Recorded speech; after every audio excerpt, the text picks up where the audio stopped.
Сайн бацгаана уу? Энэ удаагийн дугаараар ярих сэдэв маань нэгэн мукбанг хийдэг ютуберийн талаар бодит түүхийг ярихаар бэлдсэн байна. За тэгээд сонирхолтой нь Индонезийн гинт хэргийн түүхэнд өннөө хүртэл хүмүүсийн нуруугаар хүйт таалгадаг нэг нэр байдгийм байна. Тэр бол цогцос идэгч хочтой Сумонто гэдэг нэр. За түүнийг бол хүмүүс мукбанг хийдэг ютубер байснаар нь сайн мэдэх байх. Түүнийг гаднаас нь харахад бол бага зэргийн ичимхий ч гэсэн даруухан төрхтэй гэж хүмүүс ярьдгийн байна лээ. Гэхдээ түүний тэр гэмгүү царайныхан цаана яг юу нуугдж байсан талаар дахиад нэг заван бичлэг ярих гэж байна. За одоо шууд гол үйл явдалд орцгоё. За энэ бүх зүйл бол 2003 оны 1-р сарын 11-нд эхэлсэн. За тэр өдөр бол Индонезид цаг агаар ердийн үеийнхээс маш халуун хурц нартай байсан учраас хүмүүс ихэнхдээ гэртээ үлдээд сэнсний дор сэрүүцэж халуунаас зугтаж байсан. Харин Пурбалинга мужийн нэг нам гүм тосгонд бол хинч төсөөлхийн аргагүй зүйл болсон байдаг. Тэрээр 16 цагийн өмнө оршуулсан нэгэн булш онгойгоод дотор нь байсан шарил нь алга болцсон байсан. Тэр болохоор 81 настай Рена гэдэг эмэгтэй булш байсан юм байна. Ингээд Ренагийн гэр бүлийнхэн болоод тосгоныхан маш их гайхаж цочирдоод шууд цагдаад мэдгдсэн. Эннийхээ дараа тэд удалгүй эвдэрсэн булшных нь хөрсний мөрийг дагаад явж байтал нэгэн жижиг хуучин хулсан байшинд хүрсэн байдаг. Түүнийг мэдсэн хүмүүс тэр авд цуглараад хоорондоо шивнэлдээд байж байсан чинь гинэт нэг хүн энд нэг хүний яс шиг зүйл байна гэд хашгирдаг. За дараа нь шалгаад үзэхэд бол үнэхээр тэр байшин дотор хүний яс улан махны үлдэгдлүүд байсан юм байна лээ. За хэсэг хугацааны дараа цагдаа нар ирээд тэнд амьдарч байсан Сумонто гэх хэрэгтэйг баривчлаад аваад явсан. За энэ үед бол сошиал медиа байхгүй байсан ч гэсэн энэ мэдээ бол яг гал шиг маш хурдтай тархсан байдаг. Гэхдээ энэ түүх бол энд ирээд зогсоогүй. Удалгүй ил болсон нэг аимшигтай баримт бий. За тэгэхээр энэ болохоор Рена гэдэг тэр настай эмэгтэй бол Сумонтогийн цорын ганц хөхрөгч байгаагүй юм байна лээ.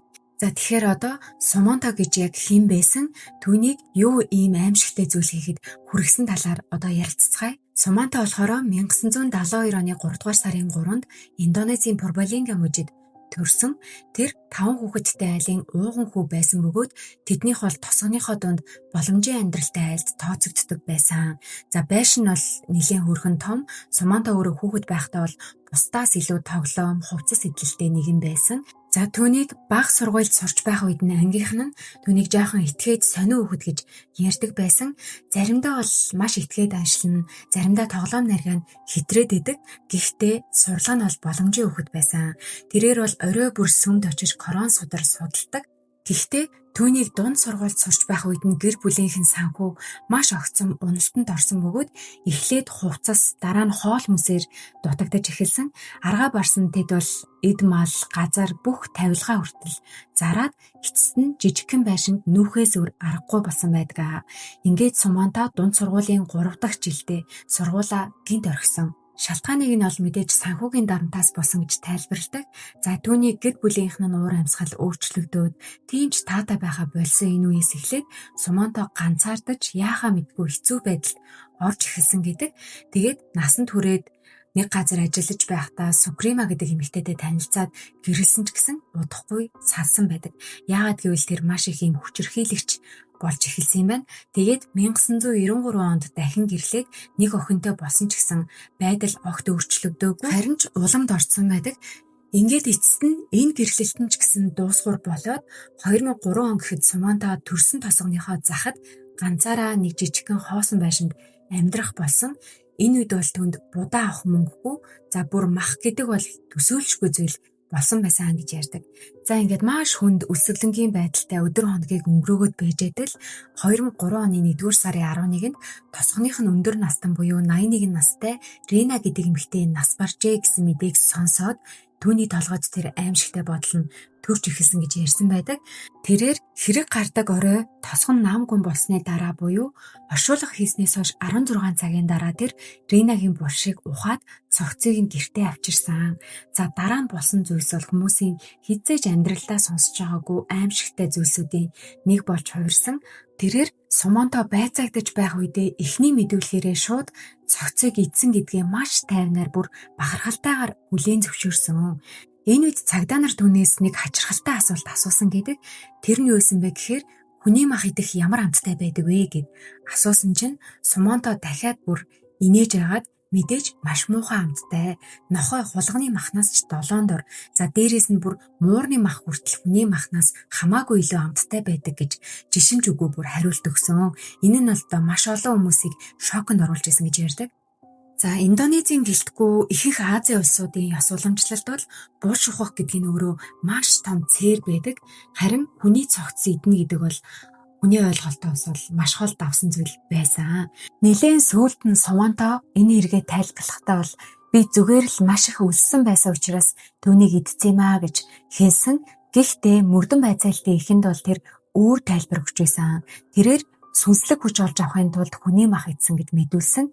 Түүний итгэл үнэмшлэр бол хүний мах идвэл илүү хүчтэй болно, бүр үхшгүй мөх болж чадна гэж бодж байсан гэдэг. Тэгэд энэ мэдүүлэг бол түүний сэтгцийн байдалд маш ноцтой эргэлзээ төрүүлсэн. Тиймээс цагдаа нар Сумонтогийн өнгөрсөн амьдралыг ухаж эхэлсэн.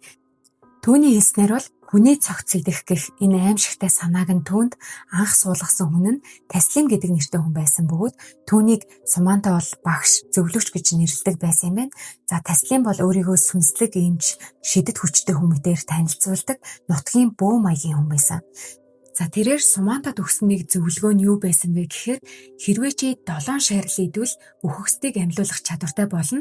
Харин илүү их хүч хүсвэл 21 магадгүй бүр 41-ийн цогц идэх хэрэгтэй болно гэж хэлсэн. За үүнийг Сумонто бодож үзээд 7 ширхэг шарил идэхээр өөрийнхөө зорилгыг болгоод байсан гэдгээ тайлбарласан юм байна. Ингээд мөрдөн шалгалт үргэлжлэх тусам цагдаа нар Сумонтогийн байшингаас илүү олон яс илрүүлсэн. Тэдний зарим нь бол Рена гэх хатагтайд хамаархан тодорхой байсан ч зарим нь огт өөр хүмүүсийнх байсан. За зарим яс нь бол эмэгтэй хүнийх гэдгийг тогтоогдсон ч гэсэн заримийнх нь бол хэн болохыг нь тогтоох боломжгүй байсан. Тэгэхээр яг хэдэн хүний цогцыг Сумонто эзэн байж болзошгүй вэ гэдгийг тодорхой хэлэхэд бол маш бэрх болсон. Мөн байшингаас нэг эрэгтэй хүний хувцас олдсон нь Мистан гэдэг хүнийх байсан. Тэр бол тосгондоо танил, настай бариач хүн байсан бөгөөд айлуудаар орж уламжлалт бариа хийдэг байсан. За тосгоных нь бол түүнийг хамгийн сүүлд Сумонтогийн гэрлөө явж байхад нь харсан гэдгээс сансан. Түүнээс хойш бол Мистан дахиж хинт ч харагдаагүй. Иймээс бол олон хүн Сумонтог түүнийг алга болсонтой холбоотой гэж сэжиглсэн хэдий ч цагдаа нар бол шууд нотлох баримт олж чадаагүй. Мистанд хамаархан батлагдсан ямар ч тийм үлдэгдэл яс болон дээрээс нь гэрчж байгаагүй. Тэгээд Сумонто бол өөрөө ч гэсэн энийг хүлээн зөвшөөрөөгүй. Тэгэхээр энэ бол зөвхөн сэжиг таамаг төдий зүйл болж үлдсэн. Хэдийгээр сэжиг таамагуд маш олон байсан ч гэсэн Сумонто хэнийгч алсан хэрэгээр ял сонсоогүй байдаг. Индонезид ялангуяа хөдөө орон нутагт бол бөө, сүнс, даалтын хүчинд итгэх итгэл өнөөдрийн хүртэл маш гүн хിവэрэ байгаа. За тиймээс бол хин нэгэн сүнслэг хүчний тухай ярихад түүнийг шууд сэтгцэн хүчтэй гэж үзэхгүй ихэнх хүмүүс итгэдэм байна. Ингээд 2003 оны 1-р сарын 22-нд цагдаагийн харьяа сэтгцэн эрүүл мэндийн албан Сумонто бол сэтгцэн өвчтэй гэсэн уншиг гаргасан. Үүний дараа бол Сумонтогийн өмгөөлөгчд нь тэр өөрийн үйлдэлд бүрэн хариуцлага хүлээх чадваргүй байсан. Учир нь бол тэр хэн нэгнийг алаагүй зөвхөн сэтгцийн тогтворгүй үедээ шарил авч явсан гэж тайлбарлаж өмгөөлж байсан. Тэдний тайлбараар бол түүний үйлдэлд хувийн хорслоос бус сүнслэг итгэл үнэмшлийг буруу ойлгосон учраас түүн ийм үйлдэл хийсэн. Тэгээ өвчнөж бай, итгэлж бай, Сумонто өөрийгөө зөв зүйл хийж байна гэж чин сэтгэлээсээ итгэж байсан учраас ийм зүйл хийсэн гэж тайлбар өгсөн. Тэгээ хамгийн сонирхолтой нь бол шүүх энэ тайлбарыг нь хүлээн зөвшөөрөөд 2003 оны 7 сарын 22-нд эцсийн шийдвэрээ гаргасан. Ингэхдээ бол Сумонтод 5 жилийн хорих ял оноосон. Энэ нь прокурорын шаардсан хорих ялнаас 1 жилээр бага байсан. Түүнийг бол хүн амны хэрэгээр яллаагүй. Учир нь хэнийгч алсан гэдгийг нотлох хангалттай баримт байгаагүй. За шүүхийн шийдвэр бол маш олон хүмүүсийг эргэлзээтэй хэвээр үлдээсэн. Учир нь түүний гэрээс олдсон бусад эмэгтэй хүмүүсийн яс болон алга болсны гэрэгтэй хэргийг огт мөрдөн байцаалт явуулахгүйгээр зөвхөн Ренагийн булшийг сүйтгэсэн гэх хэрэгээр 4 жилийн ял оноосон. Мөн Сумонто 5 жилийн ялаа бүрэн эдлэхгүйгээр сайн мужигч гэх үндслээр 3 жилийн дараа суллагдсан. Энэ нь бол зарим хүмүүсийг маш ихээр бухимдахад хүргэж байсан. Гэхдээ шоронгоос гарахдаа хийсэн үйлдэлтэй тэр бүрэн гэмшсэн бөгөөд өмнөхөөсөө бол огт өөргөн болсон юм шиг харагдчихсэн. Эргэн тойрных нь ажмаар энэ өөрчлөлтийг нь анзаарч эхэлсэн. За энэ түүх бол маш олон хүмүүст тархах тусам хүмүүс Сумонтогийн эргийг арай өөр өнцгөөс бас харж эхэлсэн. За тэр бол үнэхээр хүмүүсийн бодож байсан шиг гаж муу зүйл хийсэн мангас шиг хүн байсан уу? Эсвэл зүгээр л маш их өлссөн нэг юм байсан уу гэх мэт. Харин энэ сүүлчийн таамгийг нь бол олон жилийн дараа нэг шоронгийн харгалзагч баталсан байдаг. Түүний яриагаар бол нэг удаа Сумонто түүнд хандан нэг зүйл хэлсэн. Тэр нь юу байсан бэ гэхээр би тэр үед маш их өлссөн байсан. Бусад хүмүүс мах идэж байхад би бол үнэхээр худалдаж авч чадахгүй байсан. Тэгээд нэг хүн нас барсныг сонсоод яагаад түүнийг идэж болохгүй гэж бодсон. Гэхдээ үхэр болон ямааны махтай адилхан амьттай байх гэж бодсон ч гэсэн үгүй байсан гэж хэлсэн юм байна. Энэ үйл явдлаас хойшоогоо маш олон жил нам гүн байсны эцэст одоогоос хэдэн жилийн өмнө тэр Instagram хаяг нээгээд олон нийтэд гарч ирсэн бөгөөд тэндээ өдөр тутмын амьдрал болон урам зориг өгсөн пост мөн мукбанг бичлэг оруулж эхэлсэн. Нэг өдөр тэр өөрийнхөө хамгийн дуртай хоол болох сатайг идэж байгаа бичлэгийг оруулсан. Энэ нь бол нэг шөнийн дотор л маш олон хандлт аваад вирус шиг тархсан байдаг. Ингээд Сумонто мукбанг контент бүтээгчдийн шин замд ороод дахин олон нийтийн анхаарлын төвд орж эхэлсэн. Энэ үед нь бол зарим хүмүүс түүнд урам зориг өгч дэмжиж байсан бөгөөд өөрчлөлтийг хичээж байгаа хүнд бол хоёр дахь боломжийг олгох ёстой.